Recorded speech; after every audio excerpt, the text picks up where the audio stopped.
Narito na ang PTV Balita ngayon.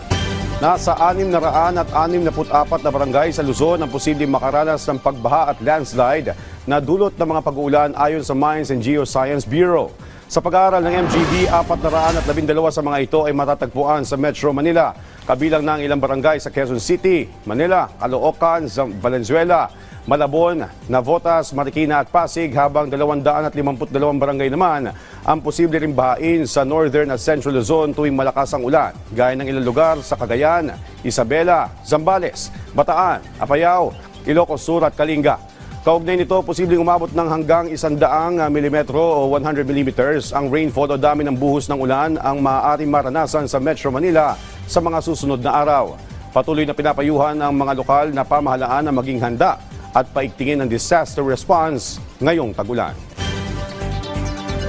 Sa ating lagay pa rin ng panahon, naging bagyo na ang low pressure area na minomonitor ng Pag-asa. Huling namata ng bagyong Bising sa layong 200 kilometers kanluran, hilagang kanluran ng Calayan, Cagayan.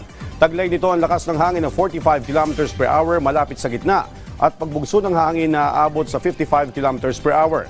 Ito ay kumikilos ng timog kanluran sa bilis na 20 kilometers per hour. Sa ngayon, signal number 1 na naitala sa kanlurang bahagi ng Babuyan Islands at hilagang kanluran ng Ilocos Norte. Samantala, patuloy na tinitiyak ni Pangulong Ferdinand R. Marcos Jr. ang kakapakanan ng mga kababayan nating mangingisda. Ngayong araw, personal na inspeksyon ng Pangulo ang Fish Port Complex sa General Santos City. Kinamusta niya rin ang mga mangingisda at iba pang stakeholders sa lugar upang isulong ang modernisasyon sa pangingisda at pagpapaabot ng tulong ng pamahalaan. Pinangunahan din ng Pangulo ang paghatid ng livelihood program ng BFAR para sa pagpapalakas ng produksyon at kita ng mga mangingisda.